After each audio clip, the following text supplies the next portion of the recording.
this is Agent Anna, and today I'm here to explain to you the information about brokerage services form. This form explains the agency relationship in the state of Texas.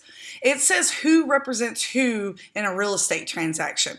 So this first section, we're going to talk about a broker and a sales agent. So my broker is eXp Realty, and there is a licensed broker. Under that, you have the sales agents, and they hang their license under that broker. The next section is a broker's minimum duties required by law. So they are required to put their client's interest first, share all information, answer all questions, write all offers, and be honest and fair. So this next section explains how an agent can represent a person in a real estate transaction. So the first one is an agent for the seller. So if you see a sign in the front yard and it has the brokerage, it has the agent's name and their phone number, that agent represents the seller. And the next is an agent for a buyer. So in order for an agent to represent a buyer, they must have a signed representation agreement. The next is intermediary. So let's say I represent the seller in a transaction, and then I have a buyer that wants to purchase that property.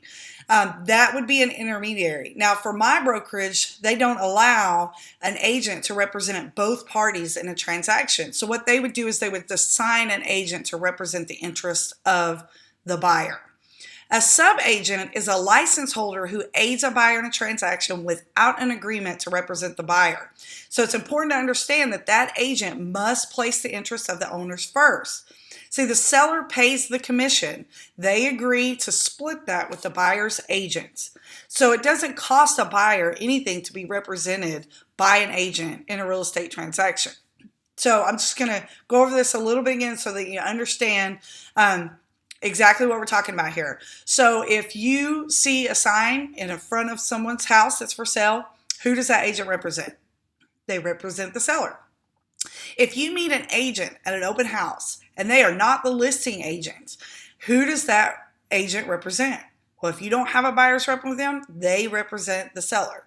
So if your cousin, who's a licensed real estate agent, shows you houses and you don't have a buyer's agent rep with them, who do they represent? They represent the seller, technically. So the next section talks about how it's important that all agreements should be in writing. So it's not like the court shows where you see, well, we had a verbal agreement. That's just not the case here. So I want you to know that once you sign that agreement, that doesn't mean that you can't terminate that agreement. You just can't pick up the phone and call them and say, hey, I want to terminate this agreement. You need to say, I want to terminate this agreement. Please send me over the form and we'll sign it. But you have to be careful here, because one thing you can't do is you can't be represented by a buyer's agent. They show you a property. You think about, what kind of offer you want to put in that night. So you call your mom for some advice, and your mom says, such and such is a real estate agent. Why don't you use them? You're like, oh, I totally forgot.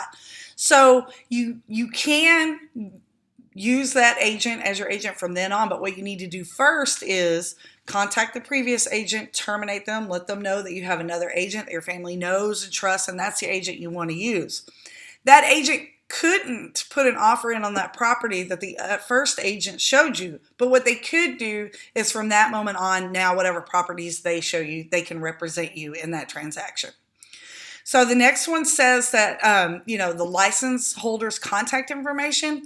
So when an agent presents you with this form, it's just being provided for information purposes only. If they ask you to sign it or initial it, it's just to show that they have done their duty and they have presented it to you. It does not create a relationship between you and that agent. So as you can see here, you have my broker, eXp Realty. You have the contact information, phone number, the designated broker of the firm, the supervisor, and then of course my contact information is listed here as well. So I hope this information was useful to you. If you have any questions about it, feel free to contact me using that. You can also connect with me on Facebook at Anna the Realtor, or visit my website at annajennings.com. Hope you have a good one.